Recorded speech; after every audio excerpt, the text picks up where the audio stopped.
L'école des futurs millionnaires, un centre d'éducation et d'encadrement des jeunes africains qui aspirent à la réussite.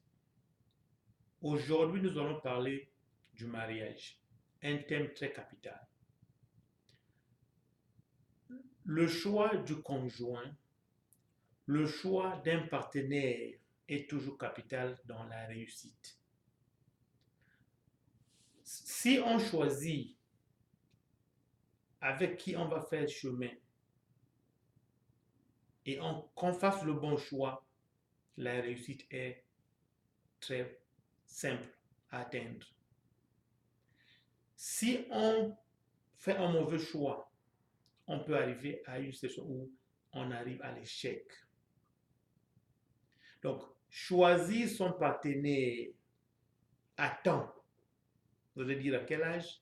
À n'importe quel âge.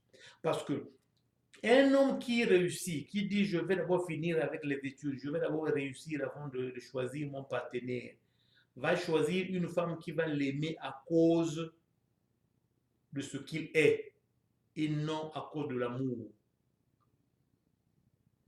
Une femme qui se marie à un homme qui a déjà réussi doit se rendre compte que cet homme sera vantard, il sera méchant parce que la femme n'a pas participé à sa réussite.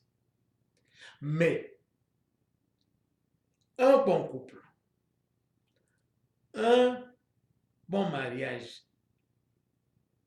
est celui d'un homme et d'une femme qui se rencontrent dans leur chemin de réussite et marchent ensemble jusqu'à la réussite. Vous commencez sans rien, juste l'amour, et vous faites chemin ensemble jusqu'à la réussite et vous allez jouir des fruits de votre réussite ensemble. Mais ce thème que je viens de choisir, le mariage, est capital parce que je veux parler du mariage africain, le mariage en Afrique. Aujourd'hui, les choses ont changé. Avant, c'était juste, le mariage était juste symbolique. Il n'y avait pas du mariage des riches, du mariage des pauvres, du mariage des quoi que ce soit. Non, il y avait un seul mariage avec les mêmes rites où on amenait juste des choses symboliques, des cadeaux, et ça se passait à l'amiable. Parce que en Afrique, le mariage n'est pas l'union de deux personnes comme en Europe ou comme en Amérique. Mais en Afrique, le mariage est l'union de deux familles. Donc, quand on donnait une fille en mariage, on s'alliait à la famille du beau-père et du beau-fils. On formait l'union de deux familles. Aujourd'hui, à cause de la crise, à cause de la galère, à cause de tous les problèmes que nous avons en Afrique, le mariage devient la chose la plus compliquée en Afrique. Le mariage devient une vente. Je veux dire vente aux enchères, où on commence à 15 000 dollars jusqu'à descendre jusqu'à 10 000 dollars. Je veux dire aux Africains, aux parents africains, que supposons que nous avons un jeune sans emploi qui vient demander la main de notre fille, à qui on donne une liste de 5 pages où il faut acheter les super wax à toutes les mamans de la famille, où on arrive même à 5, 6 mamans, où il faut donner 15 000 dollars, 10 000 dollars, même 1000 dollars. Ce n'est pas juste. C'est vendre la fille. On n'a pas une monnaie en Afrique appelée dollar. On n'a pas une monnaie en Afrique appelée euro. Mais pourquoi aujourd'hui on veut vendre nos enfants en euros ou en dollars? Parce que l'homme qui vient chercher la fille vit en Europe ou bien il vit en Amérique. Ça doit cesser. Parce que nous, les parents, nous ne comprenons pas que quand on donne une fille en mariage à 15 000 dollars, 10 000 dollars, 20 000 euros, nous vendons la fille. Et il n'y a pas union entre cette fille et l'homme qui vient la marier. Mais il y a la relation maître à esclave. Il y a une chose quand même qu'on doit garder dans la tête. Ok, vous donnez votre fille en mariage, vous vendez votre fille à 10 000 dollars. Est-ce que vous allez avoir ce courage d'aller voir votre beau-fils un jour ou de demander de l'aide à votre beau-fils quand vous êtes malade? Quelle est l'idée que vous mettez dans la tête de votre beau-fils vis-à-vis de sa femme? Je t'ai acheté, c'est ma marchandise. Alors, parents africains, on ne vous défend pas, c'est votre fille. Vendez la fille, mais coupez les liens. Parce que quand quelqu'un vend la voiture, il ne repart plus voir l'acheteur de la voiture pour dire est-ce que tu peux me rendre service? On a vendu, on a signé les papiers, fini, on n'en parle plus.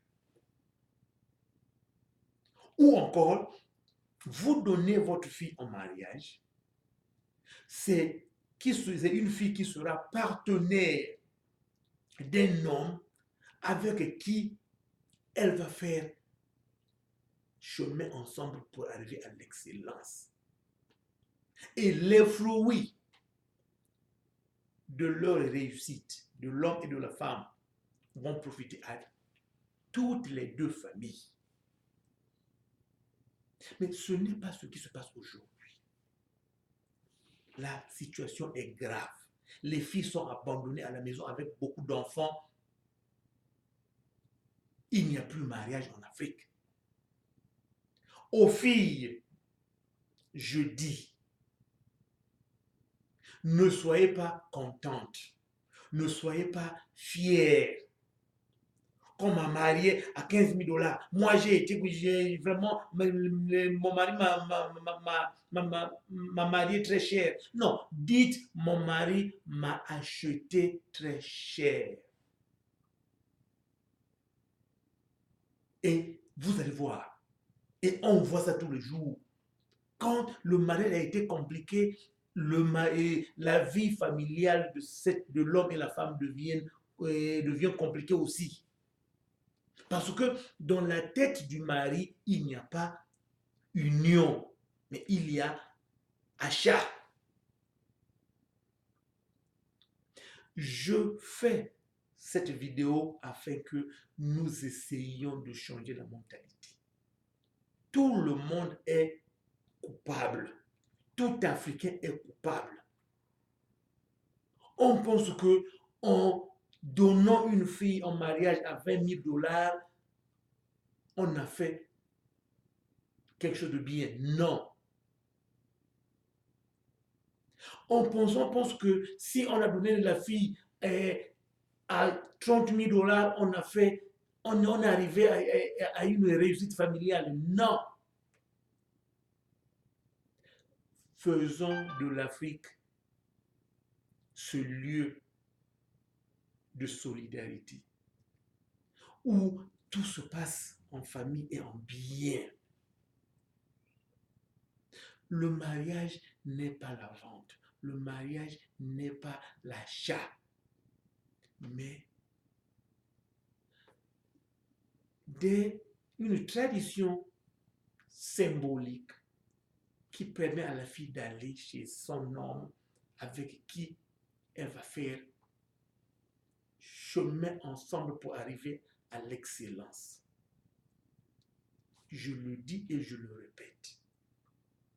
La réussite passe aussi par le mariage, et un bon mariage amène à la réussite. Un mauvais mariage amène à l'échec.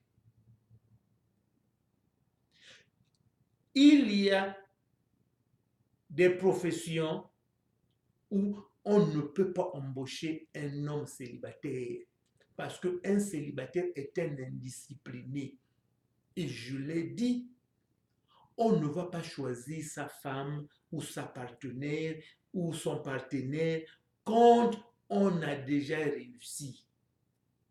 Elle va vous aimer ou il va vous aimer parce que vous avez réussi, parce que vous avez de l'argent. Jeunes Africains, faites le choix très tôt pour arriver à l'excellence. C'est l'école des futurs millionnaires.